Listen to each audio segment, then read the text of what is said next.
संपूर्ण महाराष्ट्रातून महायुतीला विधानसभा निवडणुकीत घवघवीत यश मिळालंय। या यशासाठी दिवस रात्र एक करणारे महायुतीचे प्रत्येक कार्यकर्ते सध्या उत्साही दिसत आहेत, ते म्हणजे मुख्यमंत्री पदाला घेऊन।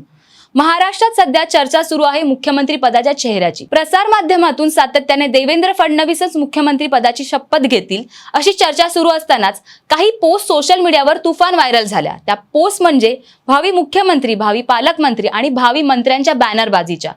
काही उत्साही कार्यकर्त्यांनी आपापल्या नेत्यांचे बॅनर्स बनवून परिसरात लावले होते आणि त्याचसोबत केंद्रीय मंत्री मुरलीधर मोहोळ हे महाराष्ट्राचे नवे मुख्यमंत्री होणार असल्याच्या बातम्या सोशल मीडियावर व्हायरल झाल्या। नक्की या व्हायरल बातम्यांचे सत्य काय आणि त्यावर मुरलीधर मोहोळ यांची काय प्रतिक्रिया आली हे आज आपण या व्हिडिओमधून जाणून घेणार आहोत। त्यासाठी हा व्हिडिओ शेवटपर्यंत नक्की बघा।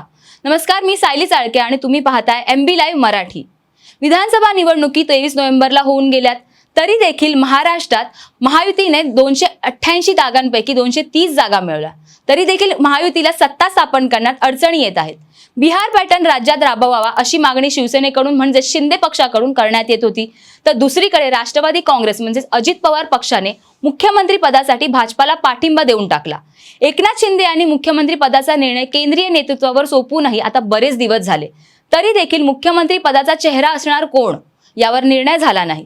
एकीकडे महाराष्ट्रात मुख्यमंत्री पदाची चर्चा सुरू असताना दुसरीकडे शिवसेना कार्यकर्त्यांनी एकनाथ शिंदे आणि भाजपच्या कार्यकर्त्यांनी देवेंद्र फडणवीस हे मुख्यमंत्री व्हावेत म्हणून देव पाण्यात ठेवले। देवाची पूजा अर्चा करणे, देवाला साकडं घालणे, होम हवन, महाआरत्या असे कित्येक प्रयत्न सुरू असल्याच्या बातम्या येत होत्या।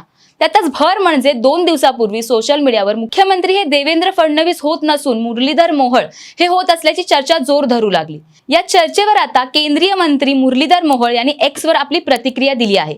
मुरलीधर मोहोळ यांनी X वर टाकलेल्या पोस्टमध्ये असं लिहितात, समाज माध्यमातून माझ्या नावाची महाराष्ट्राच्या मुख्यमंत्री पदासाठी होणारी चर्चा निरर्थक आणि कपोलकल्पित आहे। आम्ही भारतीय जनता पार्टी म्हणून लढताना महाराष्ट्र विधानसभा निवडणूक आमचे नेते माननीय देवेंद्रजींच्या नेतृत्वात लढलो। महाराष्ट्राच्या जनतेने कौलही ऐतिहासिक दिला आहे। आमच्या भारतीय जनता पार्टीत पक्ष शिस्त आणि पार्टीचा निर्णय सर्वोच्च असतो। असे निर्णय पार्लिमेंटरी बोर्डात एकमतावर घेतले जातात, ना की सोशल मीडियाच्या चर्चेवर। आणि पार्लिमेंटरी बोर्डात एकदा का निर्णय झाला तर पार्टीचा निर्णय आमच्यासाठी सर्वोच्च असतो। म्हणूनच माझ्या नावाची सोशल मीडियात होणारी चर्चा अर्थहीन आहे।